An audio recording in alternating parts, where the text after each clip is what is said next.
Salud y Previsión es un programa especial que los jueves se transmite dentro de la revista con la coproducción de Carlos Alonso y de don Horacio Montenegro, quien es el principal productor de este espacio.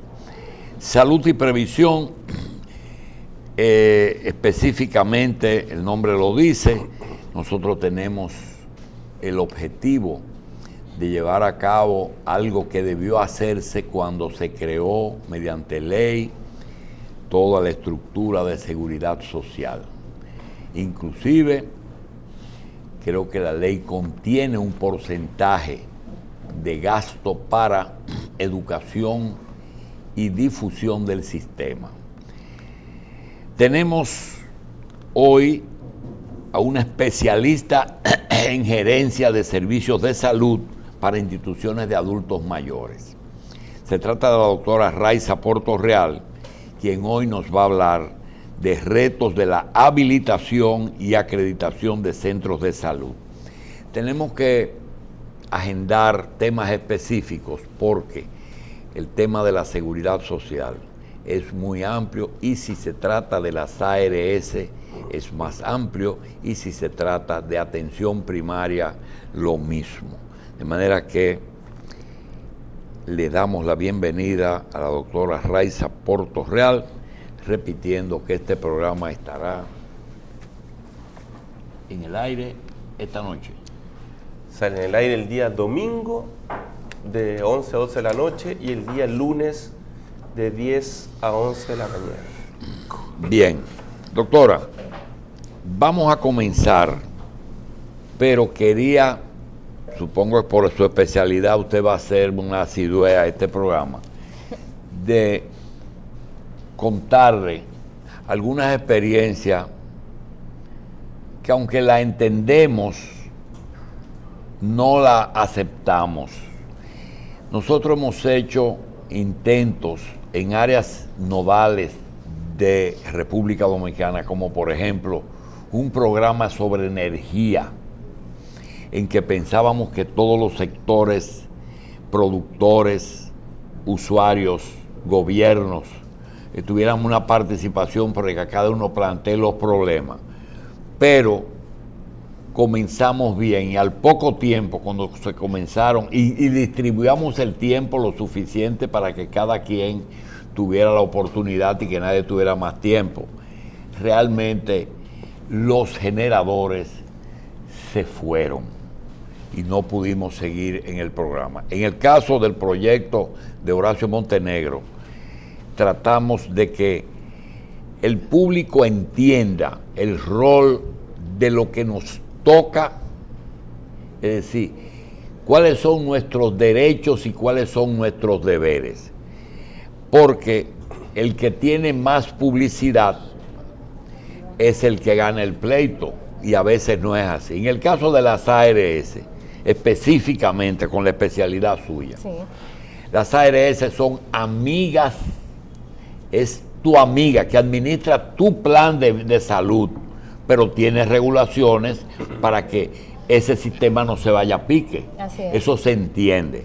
Doctora, pero a veces hay cosas que no se entienden. ¿Por qué dentro de ese programa, que lo saludamos, lo promovemos y vamos a hacer una campaña para que sepa que las ARS son tus amigos, por qué las ARS siempre son renuentes a acreditar, afiliar, no acreditar, no, afiliar prestadores de servicio? Porque da la sensación de que ellos no quieren demasiados prestadores para que no hayan demasiados servicios y no hayan demasiada facturación. Entonces, ese problemita, ellos pueden explicarlo diciendo, no, no es así, es que nosotros tenemos que estar seguros de que el prestador está listo para ello. Hablen un poquito de eso, doctora. Sí, de hecho, y muchísimas gracias, doctor, por invitarnos a su programa Salud y Previsión. Entiendo que es un aporte realmente para la sociedad, tener un programa donde se le explique a la gente cosas que son muchas veces muy técnicas con relación al manejo.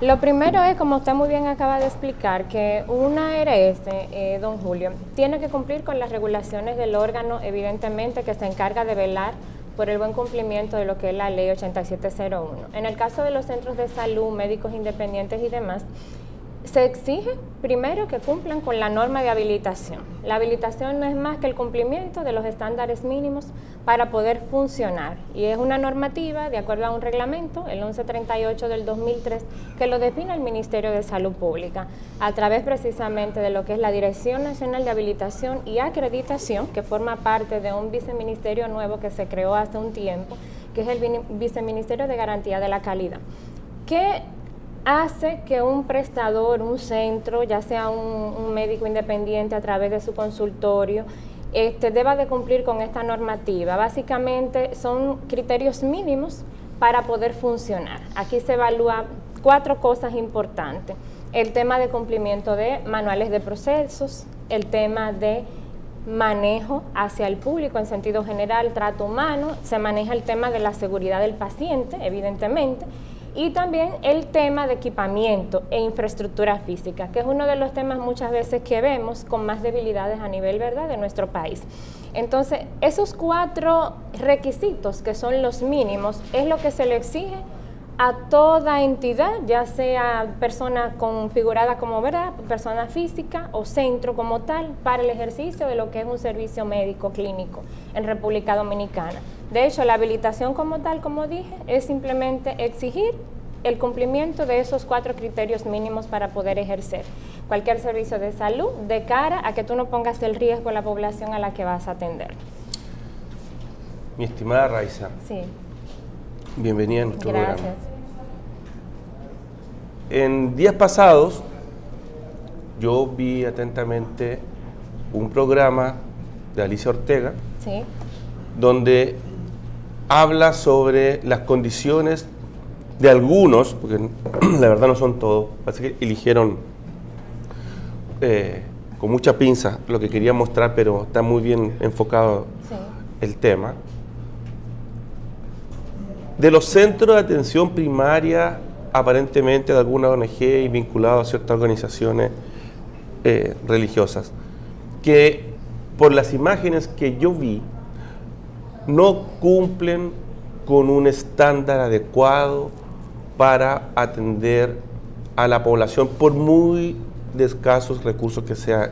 Esto no tiene segmento de clase socioeconómica. Claro. Entonces, uno se pregunta, ¿cuál es el estándar que uno debería esperar para las habilitaciones de los centros que proporcionan servicios de salud, para todo tipo de prestadores de servicios de salud?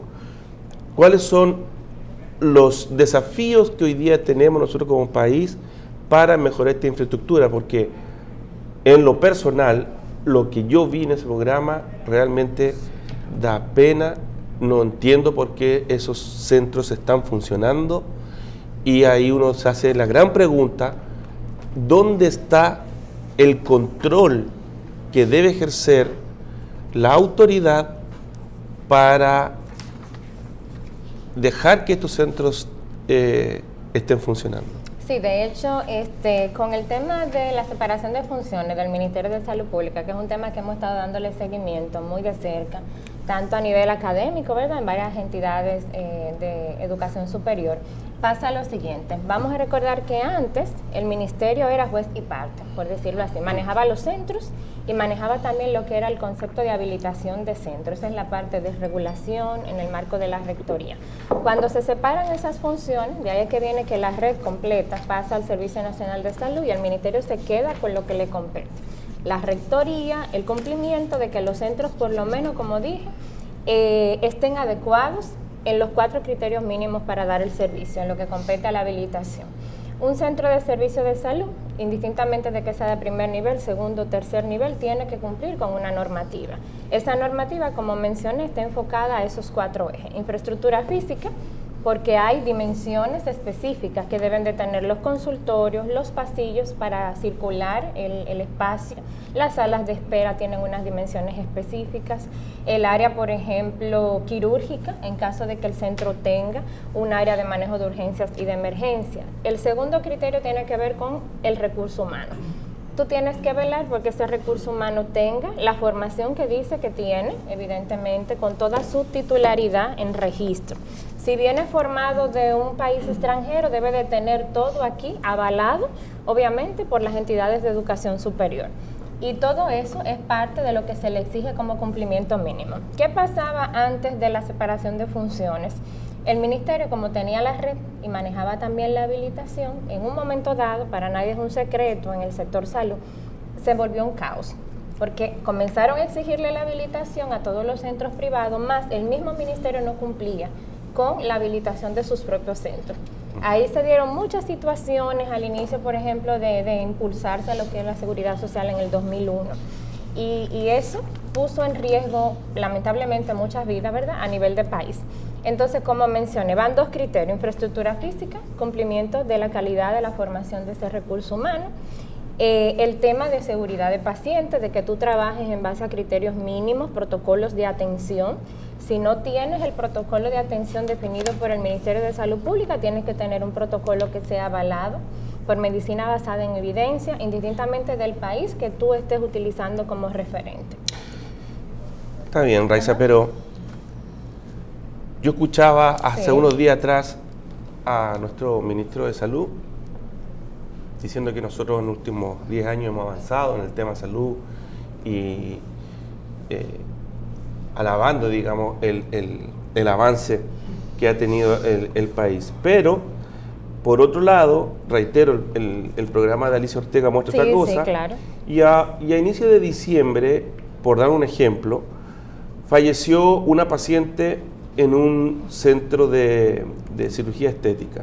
En el informe, por uno lo que lee, ¿cierto?, los periódicos, habla que cuando se inspecciona este lugar, se dan cuenta que no está la tecnología adecuada para los servicios ofertados, que las salas de cirugía no estaban con las dimensiones que corresponden, ¿cierto?, para realizar procedimientos, falta de soporte biotecnológico, o sea, una serie de situaciones que tienen que ver justamente con el tema que estamos tocando hoy.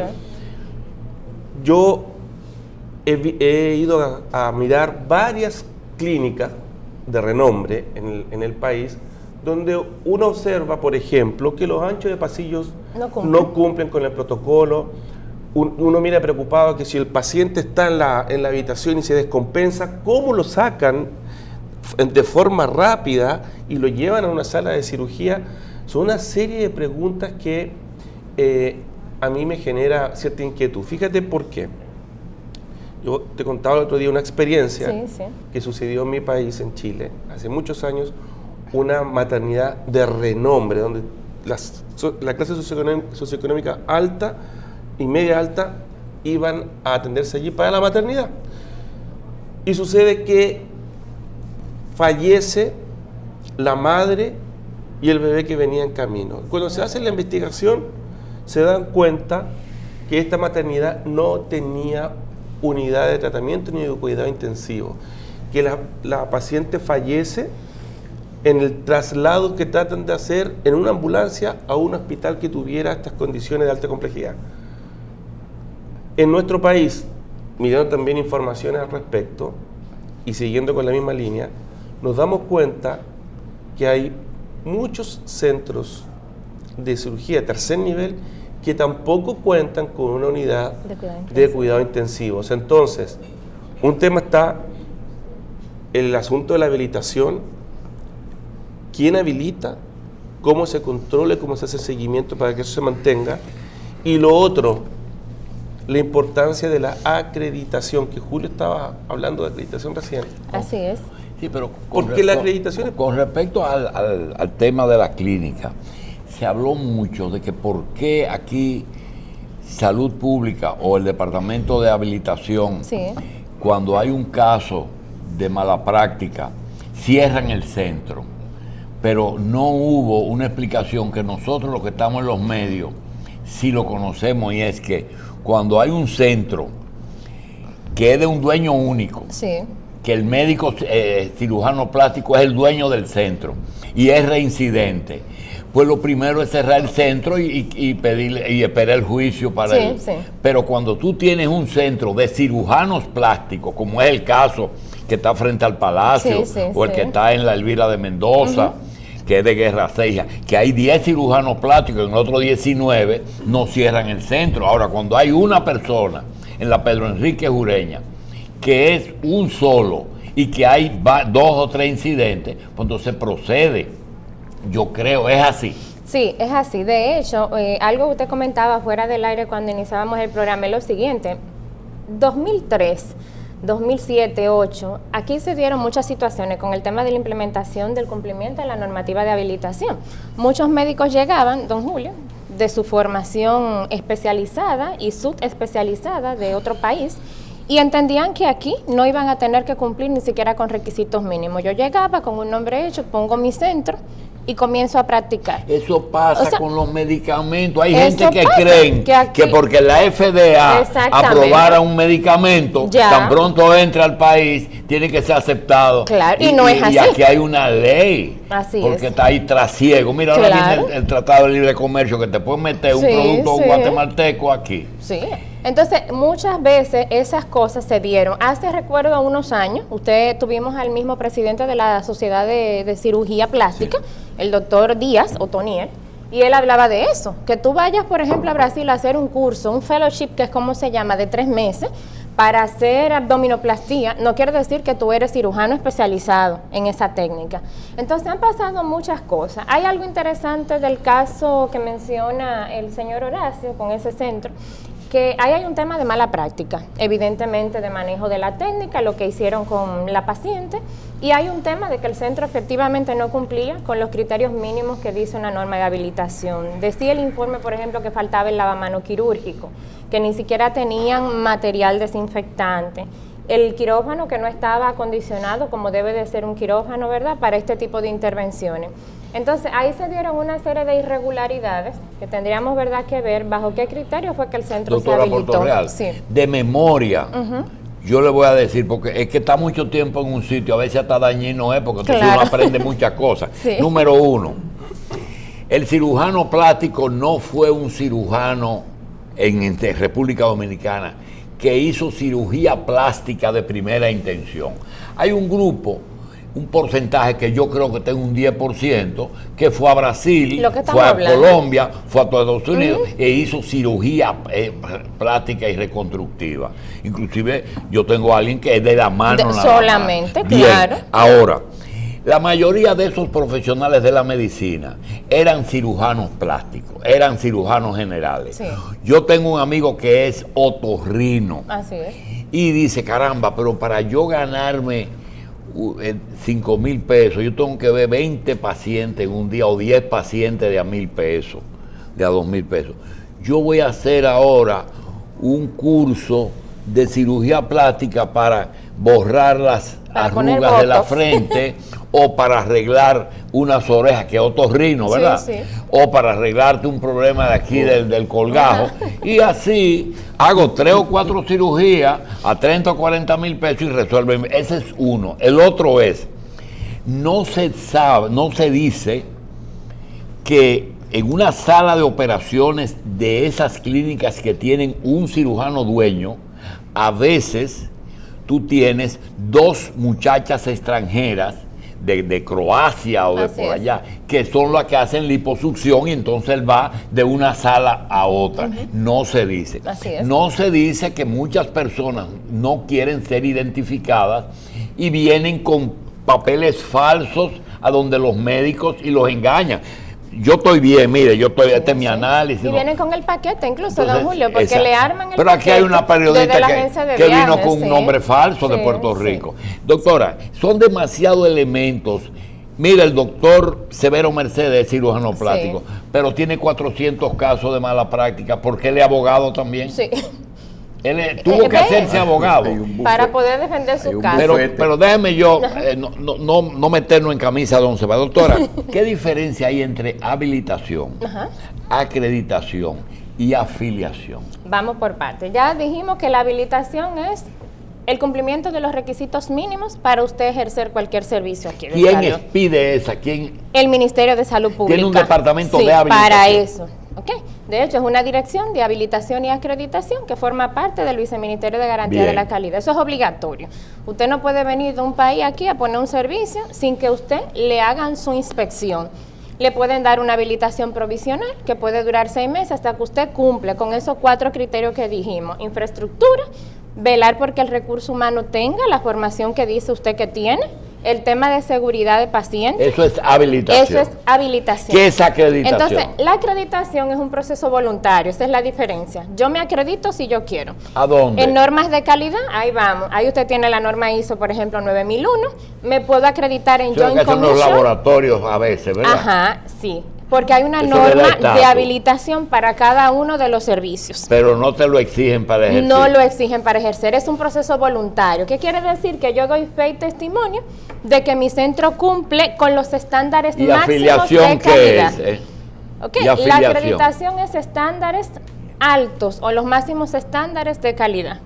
Entonces, la afiliación, que es un término que se ha ido asumiendo por uso en el marco de la ley 8701, es cuando tú decides, por ejemplo, ser parte de una red de prestadores, en el caso, por ejemplo, de las aseguradoras. Yo me afilio como aseguradora. Yo me afilio, por ejemplo, a la Sociedad Dominicana de Medicina Especializada X. Antes de la pausa, Sí. te quiero hacer una pregunta que Horacio y el presidente de Humano me van a votar del programa por lo siguiente.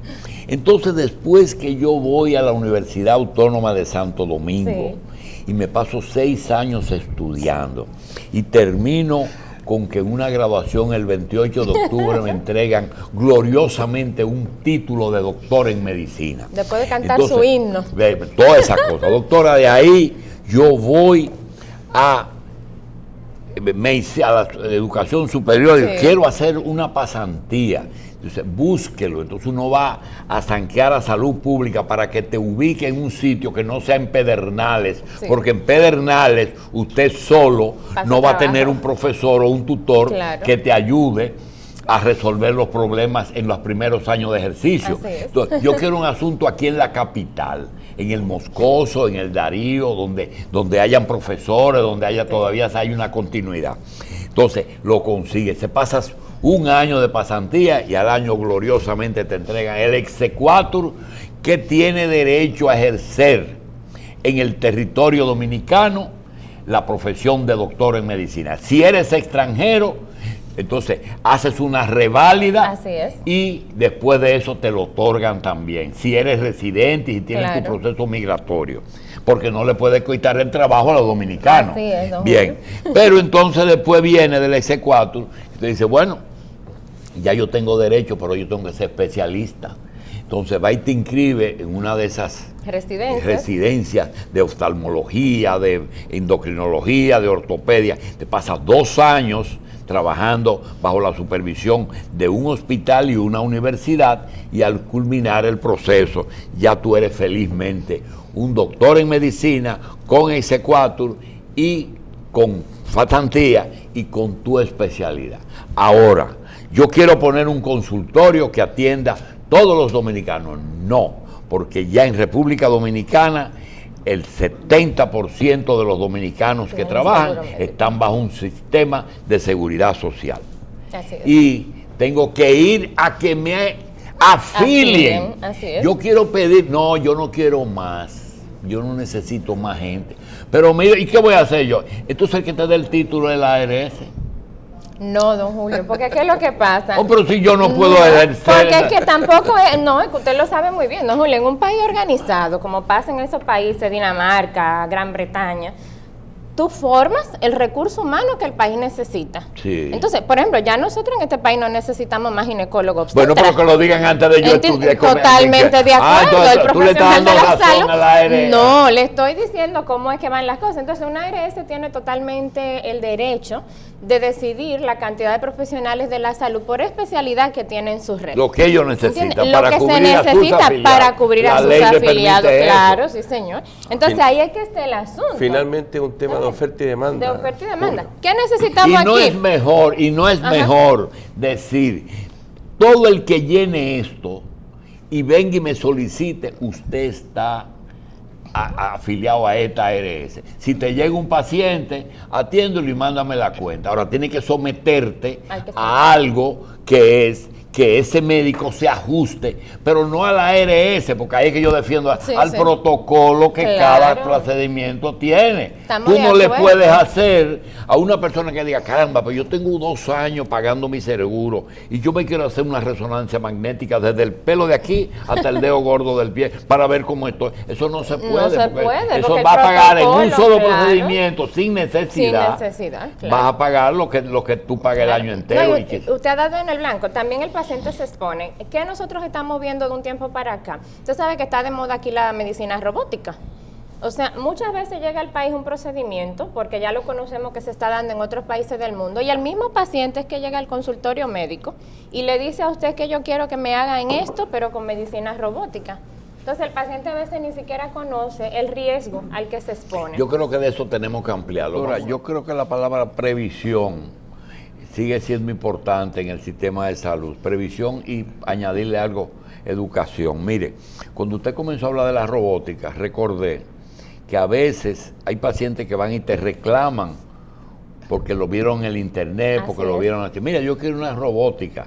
Y resulta que quizás eso, al igual que un medicamento, mira, yo quiero tomar tal cosa, es que no tiene el registro sanitario todavía porque acaban de investigar, de salir al mercado. Entonces, o quizás no conviene tan rápido porque todavía no han aparecido las cosas. La pregunta es la siguiente: tanto en el caso de los procedimientos nuevos como de los medicamentos de alto costo, que no pueden estar a veces en los catálogos, sencillamente porque si un paciente paga al año, digamos 12 mil pesos mensuales de seguro, son 12 mil pesos. A veces tú encuentras gente que viene a decir que 8 mil pesos de medicamento es mucho. Y ellos no entienden que un paciente subsidia al otro. Exactamente. Entonces, háblenos de esos procedimientos del catálogo para que la gente entienda que no es verdad lo que dicen a veces, que las ARS hacen lo que ellos pueden. No, y de hecho, lo primero es que la gente tiene que entender, hay un catálogo muy definido que son los servicios que como población dominicana está demostrando. ¿Y ese catálogo lo hizo la ARS o lo hace la CISARRIB? Lo hace la Superintendencia de Salud, se hace consulta con las diferentes sociedades médicas, obviamente a través de una mesa técnica del Consejo Nacional de la Seguridad Social. ¿Qué pasa aquí? Como nosotros somos un país que tenemos mucho acceso a profesionales de la salud que se forman en otros países, nosotros tenemos, por ejemplo, casos aquí de medicina robótica, que cuando llegó el equipo, el Da Vinci, podemos mencionar nombres porque es la técnica y el uso del equipo, la gente llegaba a las ARS pidiendo hacerse procedimiento con el equipo. Nosotros tenemos casos aquí, por ejemplo, vamos a mencionar el tema del uso de quimio y radioterapia usando el ciclotrón. Cuando ese equipo llegó aquí, en los centros de oncología, don Julio, ni siquiera la Comisión Nacional de Energía tenía los técnicos para habilitar aquel equipo.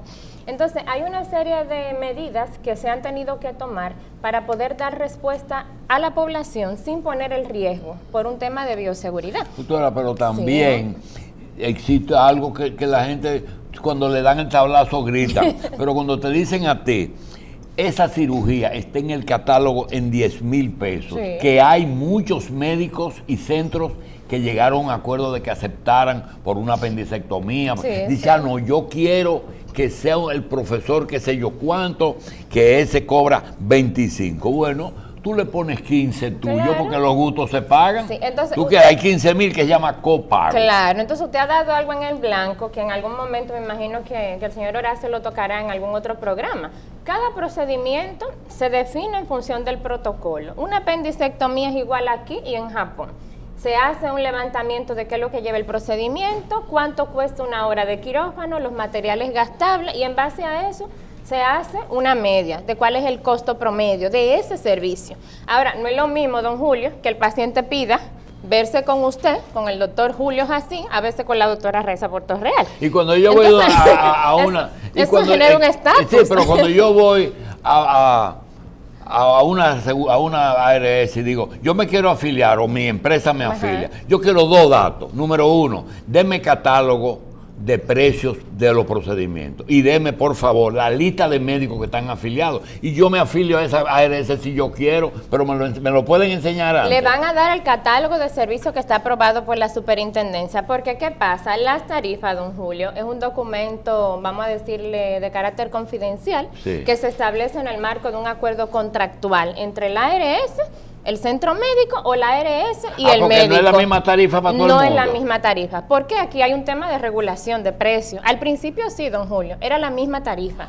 Yo pensaba que una consulta era 300 pesos. No, la consulta sí está estandarizada. Sí, en algunas consultas, para los servicios, por ejemplo, de primer nivel, pero hay cardiólogos que, como usted muy bien ha explicado, te pueden cobrar yo no veo hasta una 5.000 gente pesos. por menos de 5.000 pesos. Sí. Es un problema tuyo. Sí, usted sabe que hay cardiólogos y cardiólogos. Entonces, ¿qué pasa aquí? Y qué bueno que la audiencia nos escuche, señores. Nosotros como población dominicana tenemos que aprender el tema de que eso de que yo voy a un médico X en un centro particular porque eso me da estatus. La gente aquí, don Julio, va de paseo a los centros médicos y te lo dicen. ¿Dónde está mi cardiólogo? En tal centro. Yo me atiendo aquí, en ese que está en la Bolívar, porque la gente se siente bien. Hoy en día los servicios de salud en República Dominicana, y pasa mucho cuando tú pasas de un modelo donde no tienes nada y te dan algo, para la gente ese algo es lo mejor del mundo. Y la gente entiende que su médico, ese especialista que tiene renombre, que sale en la televisión, eso me da mi estatus. Yo decir que voy y me atiendo con el doctor fulano de tal. Raiza, yo quiero retomar lo que estábamos recién conversando respecto a la estandarización, ¿cierto?, de la calidad de infraestructura y equipamiento. Sí. Entonces hacíamos un símil y yo decía, mira, cuando uno va a un hotel, elige el hotel. ¿Y bajo qué esquema lo elige? Para saber que va a un hotel de cierto nivel. Pues el hotel tiene una clasificación, ¿cierto? 1 estrella, 2 estrellas, 3 estrellas. Tú entiendes que si tú vas a un hotel 5 estrellas, entonces cumple con una serie de servicios y nivel de equipamiento, de confortabilidad. Curiosamente, la gente cuando toma este tipo de decisión y va a un hotel, lo hace justamente averiguando y se dedica a mirar y a comparar uno con otro. Cuando uno va a hacerse una cirugía, en general no hace ese mismo tipo de análisis. Y tú entras a un centro de salud sin saber cuál es el estándar que tienen, si están habilitados o no, si tienen el equipamiento adecuado para la cirugía y si tienen, lo que hablábamos recién, la unidad de cuidados intensivos. Sí. Entonces, ¿por qué? Yo entiendo que hace falta, pero ¿por qué crees tú que todavía nosotros no tenemos aquí un sistema de certificación similar a los hoteles para los centros de salud? Porque les digo algo, señores, cuando uno va a un centro de salud se tiene que informar previamente, no es llegar y entrar. Por mucho que digan allí que está el doctor más top de la lista, el tema de la infraestructura y el equipamiento, los servicios de apoyo diagnóstico son súper importantes porque ahí se define en una cirugía si usted sale vivo o no. Así es. Entonces, sí, de hecho en el país, desde que se implementó la normativa del modelo CAP, eso lo maneja el Ministerio de Administración Pública, es un modelo de autoevaluación. Ya incluso muchos hospitales han participado, ahí se evalúan básicamente elementos interesantes de la gestión en el servicio público, manejo de fondos, el tema del cumplimiento de recursos humanos, la parte procedimental, o sea, los procesos obviamente, y la parte de saneamiento financiero, vamos a decirle así, porque busca el modelo como tal que el centro no incurra en malversación de fondos. Entonces el modelo CAP, que está basado obviamente en un modelo de acreditación internacional, perdón, pero modelo tú me estás europeo, hablando del sistema de los centros en el área pública. Estoy hablando entonces del área pública. Entonces, ¿qué falta ahí? Tú sabes que un centro que ha ganado, por ejemplo, un premio o que está utilizando el modelo CAP como evaluación, tú no ves la acreditación como tal. Le dan el premio en un acto público que se hace, pero esa información no queda como registrada para que la gente la sepa. Sí tengo entendido que a nivel, por ejemplo, privado, aquí se hacen algunas premiaciones muy particulares con el tema de cumplimiento de calidad, pero sí falta definir como un ranking de centros públicos y privados. Y que sea de acceso. Y que sea de acceso público, que la gente tenga, por ejemplo, un portal de escribir cuál fue su experiencia, como pasa en esas plataformas, como tú mencionas, del sector turístico y hotelero. Entonces, eso sí hace falta aquí. Muchas veces la información a nivel de salud, Horacio, no se publica por el mismo tema de la confidencialidad. Yo estoy totalmente de acuerdo contigo, no hay que llegar a vislumbrar temas que puedan poner en riesgo, por ejemplo, la confidencialidad del paciente y de los médicos, pero sí hay información que puede ser compartida con la población. Totalmente de acuerdo con eso. Es importante, y quiero reiterar a todos, la gente que nos sigue en este programa, la importancia de informarse previamente del prestador de servicio de salud donde va a ir. Hemos visto muchos casos, como de esta clínica de cirugía estética, donde entran pacientes muy ilusionados y después entonces estamos lamentando hechos graves. Yo entiendo, Raiza, que nosotros como país debemos trabajar orientados a ir mejorando ese esquema. Y en ese orden, ¿cuáles tú entiendes que son los desafíos que tenemos como país para mejorar y tener controlado el nivel de infraestructura y de servicios que tiene cada uno de los prestadores de servicios de salud? ¿Le falta recursos al ministerio para poder hacer ese trabajo? Esa información de si le falta recursos o no al ministerio, no tengo una idea, una pregunta que uno se hace. Pero sí, doctora, sí. Lo que falta es sinceridad. Claro, porque si tú tienes que vas a ofrecer un servicio de salud y te están exigiendo una infraestructura que te dice, por ejemplo, que ya lo he hablado con Horacio, que un pasillo de un hospital moderno tiene que prever el ancho. Claro, para el giro de la camilla. O sea, que una cama, en un caso de emergencia, tú puedas meter en un pasillo una cama y el resto se queda. Y en la pared, una salida de oxígeno, un vacuum, una energía. Eso cuesta, y eso los economistas dicen, y es retorno. ¿Lo vamos a hacer con una tarifa de 200 pesos de subsidiado? No. Entonces, cuando a ti te dicen, yo quiero una tomografía de 16 cortes y no te acepto una de 2, óyeme, ¿cuánto vale recuperar eso? Entonces, como dijo el doctor Hanna, la salud no tiene precio, pero tiene un costo. Y lo otro, Raiza, es el tema de que es el sector que tiene más conflicto de intereses de la economía en el mundo. Así es. Porque todos están enfrentados. ¿Qué quieren las clínicas? Que la atención primaria esté dentro de las clínicas, porque así bambolean la cosa. ¿Seguro? Sí, claro. ¿Qué quiere el médico? Yo te pregunto, si tú estuvieras en la posibilidad de coger una consulta en un centro de atención primaria, y yo te digo, doctora, 30,000 pesos por 40 horas semanales. Me va a decir, lo siento mucho. Es cierto. Entonces, te va a decir, yo voy, pero si usted me da, de cada 300 pesos, me da 100 pesos. Sí. Entonces, y tiene que ver 20 pacientes cada 10 minutos. Exacto. Entonces, ahí se tranca el juego y tú dices, ¿qué voy a hacer? Porque si le da los 100 pesos, no te alcanza. O dice a lo que dice un médico el otro día. Le dijo un médico al dueño, mira, yo quiero más sueldo, si no voy a tener, yo receto demasiado análisis. Es un tema, pero pero hay que explicarle a la gente. Hay que explicarle a la gente. Médicos, a los prestadores. Y de verdad, yo pienso, don Julio, que de cara al próximo año que ya viene, es un asunto de que todos los actores nos pongamos de acuerdo. Ningún país del mundo tiene el modelo perfecto. Se han dado situaciones, ¿verdad?, en el país como de 2 pasitos hacia adelante y 5 para atrás.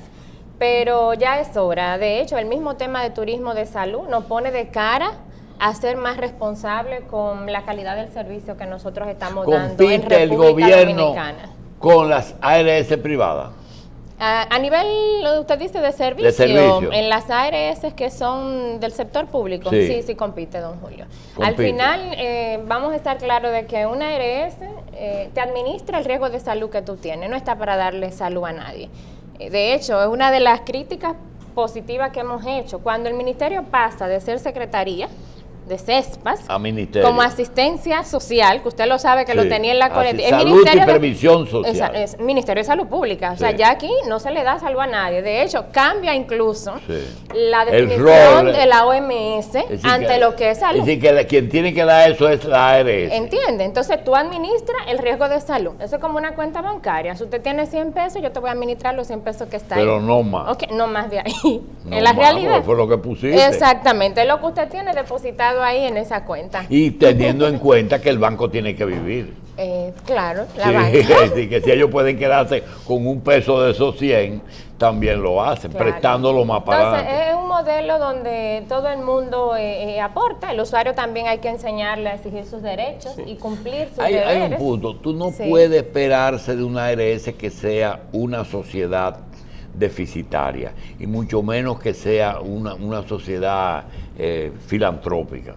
Pero, ¿qué se puede hacer para que no sea un beneficio sin límite? Es decir, que dice, bueno, hasta aquí nosotros podemos llegar. Porque yo veo que ustedes apoyan la educación y apoyan la visita domiciliaria. Claro, no es que se apoya, está dentro de la cobertura, de hecho, don Julio, la visita y no la pelean cuando se la llevan. No, exacto, está en cobertura, que es el tema, el crear conciencia que el médico quiera hacerla. Algo importante que usted acaba de mencionar, don Julio, hasta dónde llega el límite de manejo de los recursos por parte de una ARS. Una ARS no debe de gastar más del 10% de los recursos que recibe para sus gastos administrativos. Eso es lo que eso es lo que está definido por ley, para que lo sepan. Entonces, eso es un tema que se discute mucho y como usted muy bien acaba de explicar, salen todos los días procedimientos nuevos.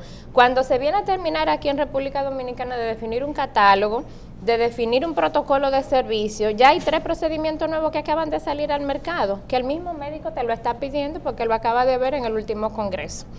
Entonces, hay una serie ahí de variables que entran en el tema de las coberturas de los puede servicios. Llegarse al extremo de que, porque es un extremo, de que todos esos sectores se entiendan. Claro, don Julio. Pero eso es una quimera, ¿verdad? No, don Julio, hay países que lo han logrado. Por ejemplo, usted menciona el caso, vamos por parte. No me miente a Chile, que ahí no se logró voy a hablar nada. de Chile. Ningún modelo de salud en el Yo te voy a hablar ahorita de es Chile. perfecto. Por ejemplo, don Julio menciona el tema de cumplimiento de la infraestructura. No es posible que nosotros en los centros aquí no tengamos rampa, don Julio. Y todo ahora es ascensor. Eso es lo que usted ve, la chulería. El día que pase algo, ¿por dónde vamos a evacuar a los pacientes? Okay. El mismo tema de seguridad ciudadana. Perú duró 3 meses con un plan nacional de seguridad ciudadana antisísmica para que la población supiera cuando sonara la alarma ahí al punto. Doctora, aquí se arma un juidero y usted va a ver. Usted está tocando el punto más difícil. Yo fui a Moca y me dice un mocano, yo quiero poner un centro de atención primaria. ¿Qué es lo ideal? Digo yo, ponlo de un solo piso para comenzar. ¿Cómo? Digo, es que la tierra es muy cara. Digo yo, bueno, el problema es que eso te va a ahorrar muchos problemas porque el ascensor, la luz, la planta, la que sea o qué, pon todas tus cosas en primer piso porque los oftalmologías no ven. Los viejos no les cuesta mucho. La gente le tiene miedo a los ascensores. El apagón se va. Un ascensor camillero cuesta mucho. Óyeme, digo, hazlo en primer piso para comenzar. Pero el dominicano, usted lo sabe, nuestra cultura, o sea, no ve eso. Entonces, hay países que han logrado. En el modelo vasco, por ejemplo, se tomaron 5 años, don Julio, ir alineando por partes. No lo hicieron en el país entero, eso fue también por parte. Habrá cosas mejores que otras. Cada país tiene sus pros y sus contras en su modelo, pero es posible. Yo lo que pienso es que vale la pena tomar un punto y decir por aquí es que vamos a Yo entiendo que iniciar. tenemos que estar alerta, ya que Julio habló de Chile. Chile es el mejor ejemplo. Ese es otro programa, ese es otro programa. Sí, es otro pero lo vamos a hacer en resumen para terminar. Le duele, tú allá, Rayta. Sí. A mí me duele mucho, pero Chile es el mejor ejemplo de Tenía un gallo tapado ahí que no se lo dijeron a nadie. De un país modelo de crecimiento en Latinoamérica, con un PIB per cápita sobre los 24 Pero dijo tu dólares, presidente que no pusieron el oído en el corazón del pueblo. Ahí está. Entonces, Tumbaron a Pinochet y dejaron el mismo sistema. Pero pero juro a lo que voy y para enfocarlo a nuestro programa. Se entiende en Chile que el sistema neoliberal privado es el mejor que existe para la proporción de los servicios de salud. Y se olvidaron que en Chile más que acá, el gasto de bolsillo de la población es altísimo. Claro. Aquí tenemos un tema similar y no tenemos que dejar de ver lo que está pasando en otros países porque es un tema que nosotros tenemos que poner adelante. Sí. Yo sé que este es un tema que se escoge. Una pregunta para complacer a Montenegro. Si nosotros tuviéramos que copiar un sistema al calco, traerlo, mira, eso es lo que queremos. ¿España o Chile? Yo le diría España. España, ¿verdad? Sí. De seguridad social. En la parte de seguridad, de hecho. Pero no es perfecto. Pero no tampoco. es perfecto, no es perfecto. Tampoco Montenegro. es perfecto. De hecho, en España, esta mañana estaba actualizando la cantidad de centros que están acreditados, don Julio. De la comunidad, 126 centros están acreditados en Joint Commission. ¿Privados o gubernamentales? La atención Privados. primaria. La atención primaria. Es un modelo mixto. En España es un modelo No, mixto. pero lo ideal, se puede ser privado todo, ¿verdad? Yo pienso que lo importante es que el modelo sea mixto, don Julio. Esa es mi opinión personal. Hay cabida desde ese para- punto real. Donde Porque- sea deficitario debe ser Claro, oficial. debe de ser mixto. ¿Por qué? Porque al 100% la parte pública no va a dar el servicio y la Raiza, parte tú privada. tienes que venir todos los jueves aquí.